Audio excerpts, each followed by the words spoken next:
इसके साथ ही इलाकाई खबरों का ये उर्दू बुलेटिन हुआ खत्म। आदाब।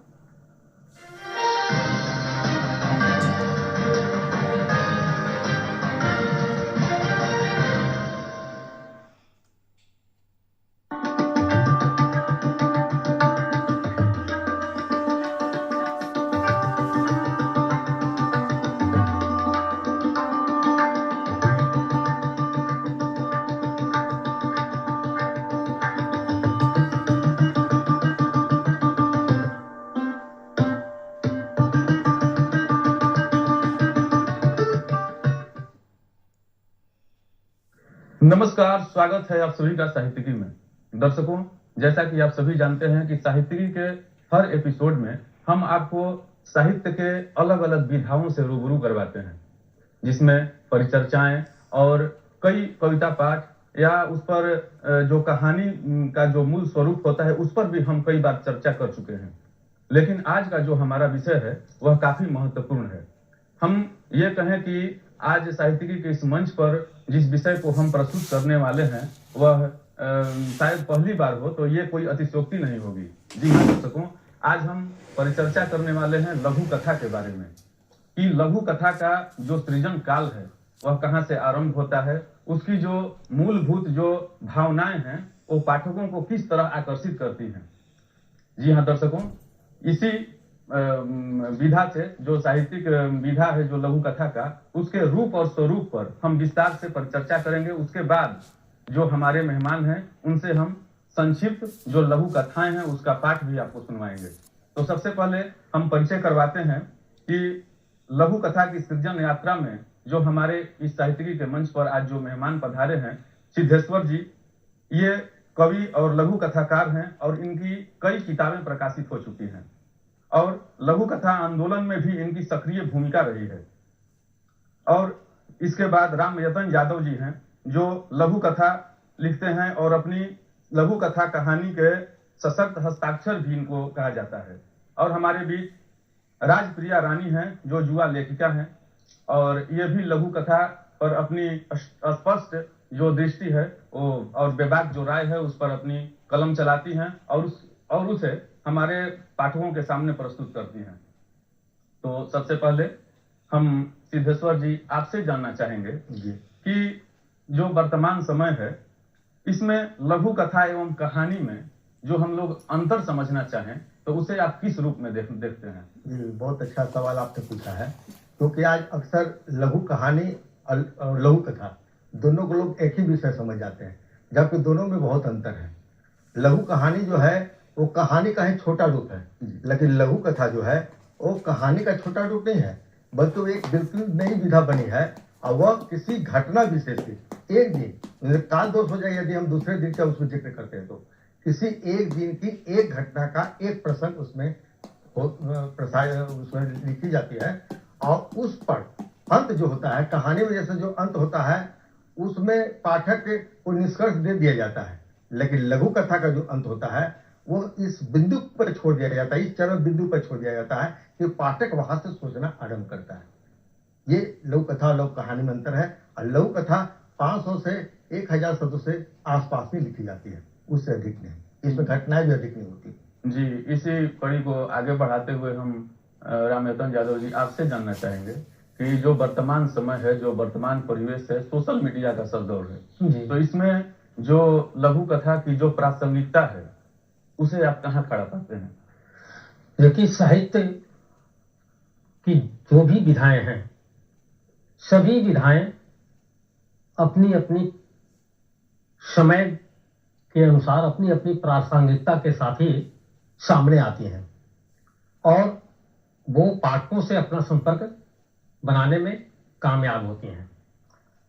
तो साहित्य में निरंतर एक प्रकार से प्रयोग होता रहता है और यह प्रयोग कभी कभी बहुत भी सार्थक रूप में सामने दिखाई पड़ता है। अब जहां तक लघु कथा की बात है तो लघु कथा साहित्य की कोई नई विधा नहीं है। हम जितने भी अपने प्राचीन ग्रंथ को देखते हैं तो उसमें छोटी छोटी जो कथाएं हैं वह भी लघु कथा का ही एक रूप है, लेकिन समयगत समय की जरूरत के हिसाब से आधुनिक हिंदी साहित्य में जब लघु कथा का आंदोलन आरंभ हुआ तो इसमें हमारे समय के जो ज्वलंत सवाल हैं, जो ज्वलंत प्रश्न हैं, जिनसे हमारा जीवन, हमारा सामाजिक जीवन, हमारा राजनीतिक जीवन प्रभावित हो रहा है, उन तमाम स्थितियों को हम अपनी लघु कथाओं में, हम लघु कथाओं के माध्यम से सहेज कर बहुत ही प्रभावी ढंग से रखने का प्रयास करते हैं। और आज अगर इसकी प्रासंगिकता की बात है तो साहित्य की यह एक ऐसी विधा है जो पूर्ण रूप से प्रासंगिक है और इसकी लोकप्रियता भी दिन प्रतिदिन बढ़ती रही है और बहुत संख्या में इसके पाठक आज इससे जुड़े हैं, क्योंकि लघु कथा क्षण विशेष की घटना का को जिस जिम्मेवारी से आज निर्वाह कर रही है या जिस जिम्मेवारी के साथ वो प्रस्तुत अभिव्यक्त कर रही है, वह अभिव्यक्ति लोगों को प्रभावित करने में सक्षम है।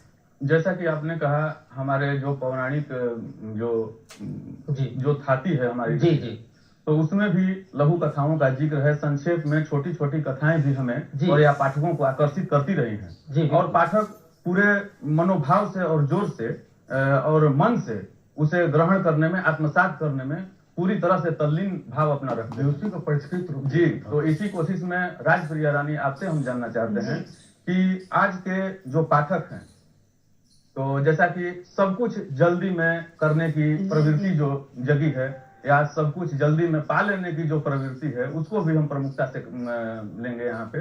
तो पढ़ने की भी प्रवृत्ति कि हम जल्दी से, हम शुरू से लेके अंत तक, आरंभ से अंत तक पहुंच जाएंगे। तो ऐसे में जो लघु कथा का पाठक है, वह आज के संदर्भ में वह कहाँ है और अपने को कितना उससे जोड़ पाता है? देखिए, आज के मशीनी इस युग में, आधुनिक युग में इतना भागम भाग वक्त, सबके पास इतना समय नहीं है कि लंबी कहानी पढ़े।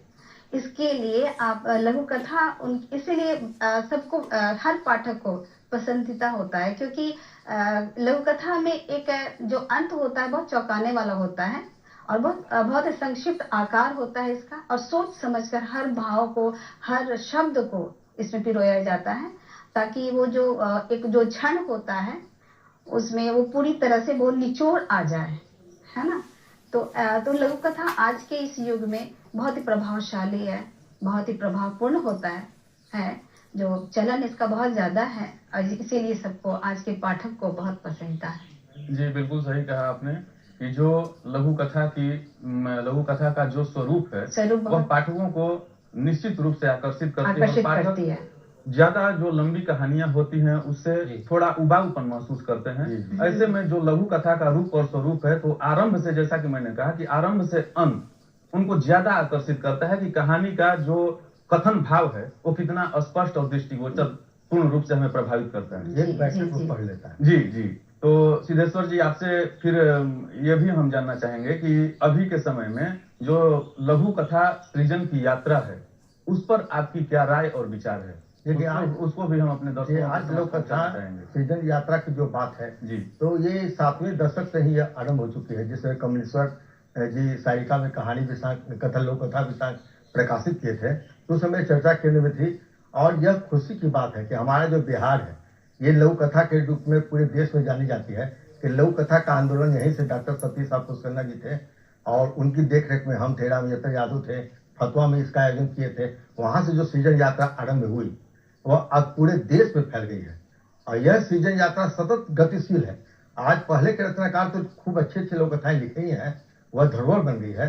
आज भी कई नए रचनाकार सृजन की ओर मुड़ गए हैं। कविता कहानी जो लिखते थे वो लोक कथा की ओर आकर्षित हो गए हैं। कारण क्या है कि जैसा कि राजप्रिया रानी ने और रामयतर ने कहा कि लोक कथा जो है, आज पाठक इस व्यस्त समय में भी और कुछ पढ़े ना पढ़े, लोक कथा जरूर पढ़ लेता है, छोटे आकार होने के कारण। और इसका प्रभावकारी ढंग भी ऐसा होता है ना कि अंत होते होते आदमी सोचने को विवश हो जाता है और बहुत मार्मिक अंत होता है और पाठक उसे छोड़ नहीं पाता है।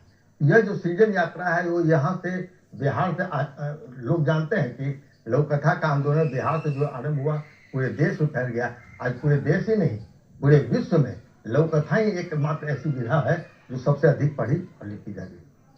जैसा कि हम आपसे जानना चाहेंगे रामेतन जी की जो ग्रामीण परिवेश है, जी जी, तो ग्रामीण परिवेश के भी जो नवोदित लेखक लेखिकाएं हैं वे भी लघु कथा के क्षेत्र में अपना भविष्य आजमा रहे हैं या उनकी भी नई नई रचनाएं लोगों को आकर्षित कर रही हैं। ऐसे में आपका क्या मानना है कि बिहार से जो नवोदित जो लेखक लेखिकाएं हैं वो इसमें लघु कथा के क्षेत्र में कितना प्रभाव डाल रहे हैं, कितना प्रभावकारी है उनका सृजन?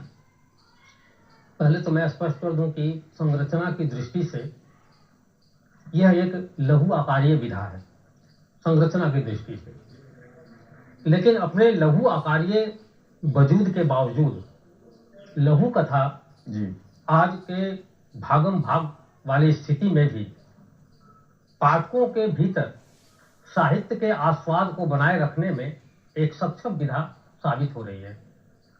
पहले जहां आपने बहुत बढ़िया सवाल किया कि आज नए जो लेखक हैं इस क्षेत्र में आ रहे हैं, तो सबसे पहली बात ये मैं बताना चाहूंगा कि आज से कुछ बरस पहले जब कोई साहित्य के क्षेत्र में आता था तो उसकी सबसे प्रिय विधा होती थी कविता।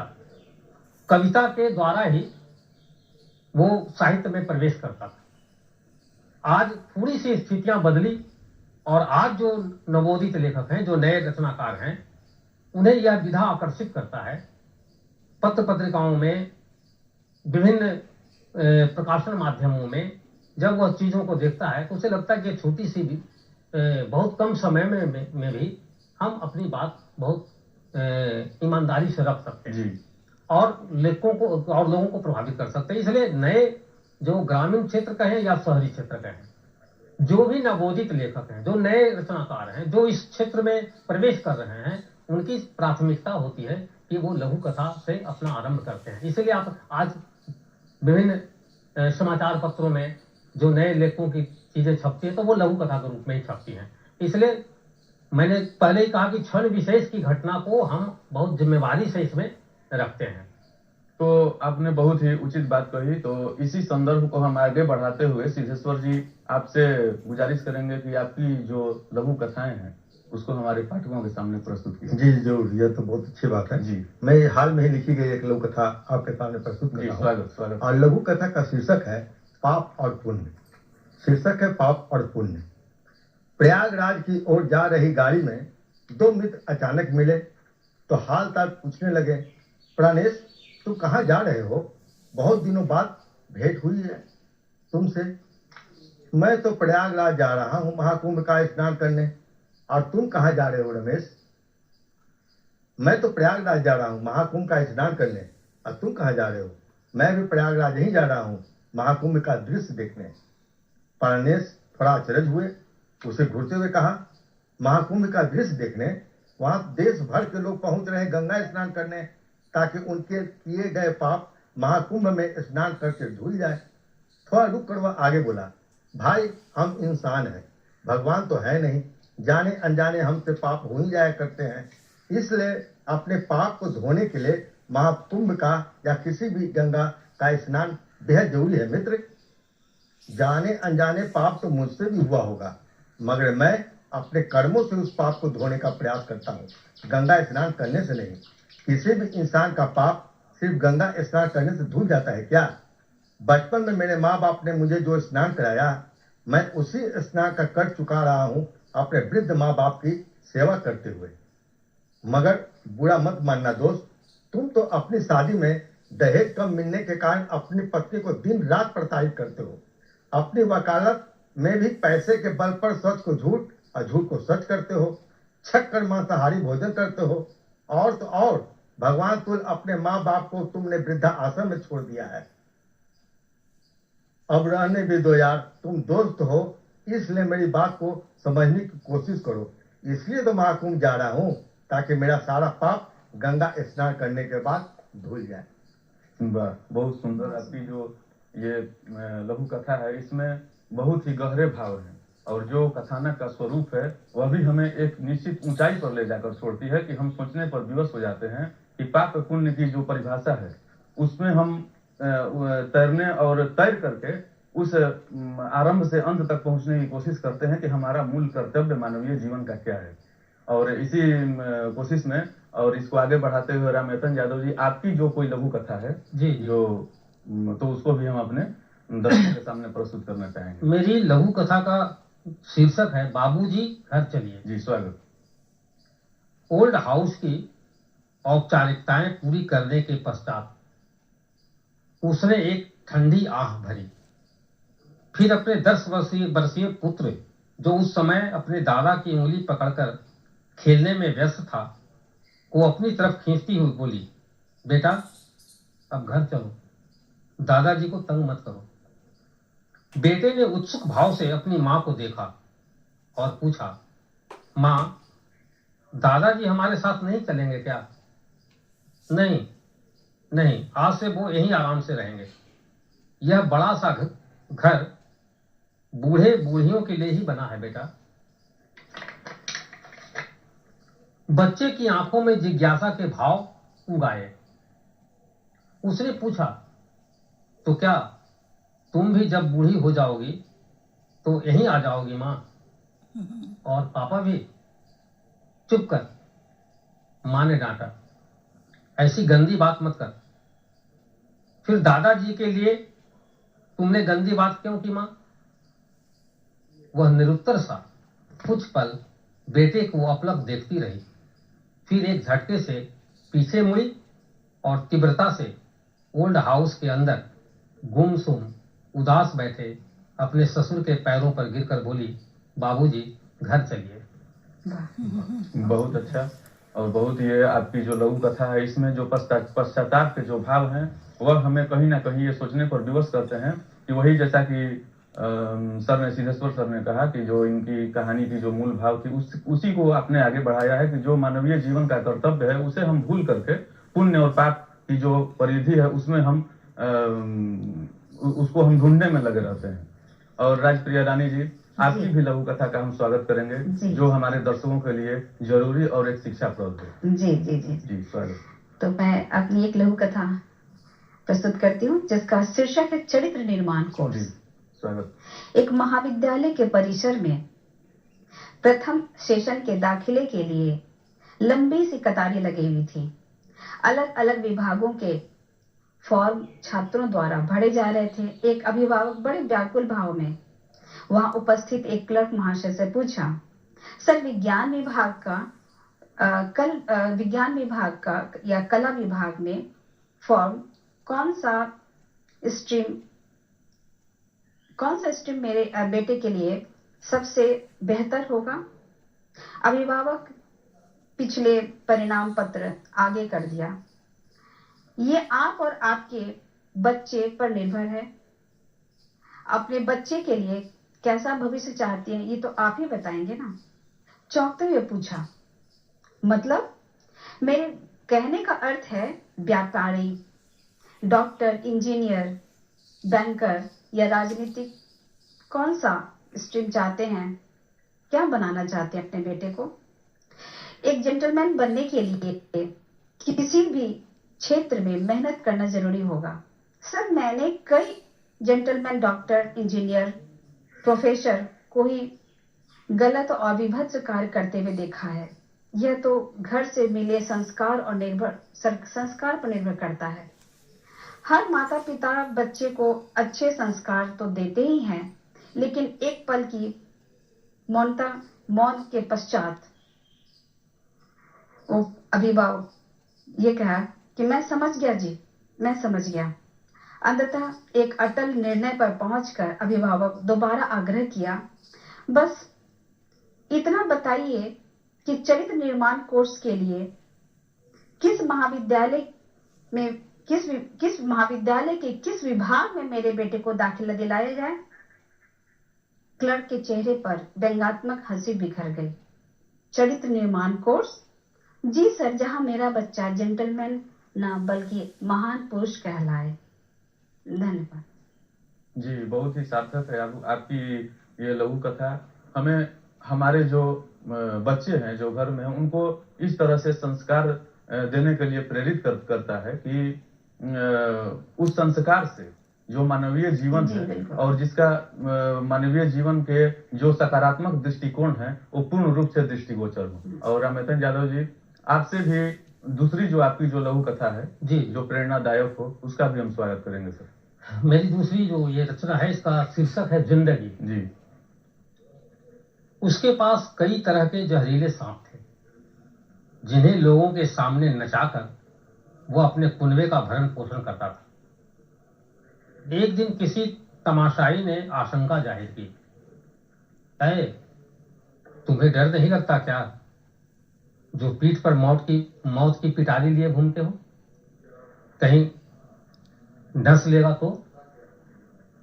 सपेरा क्षण भर को मुस्कुराया, बोला, तो मुझे कुछ नहीं होगा बाबूजी, क्योंकि यह असली गेहूं नहीं है।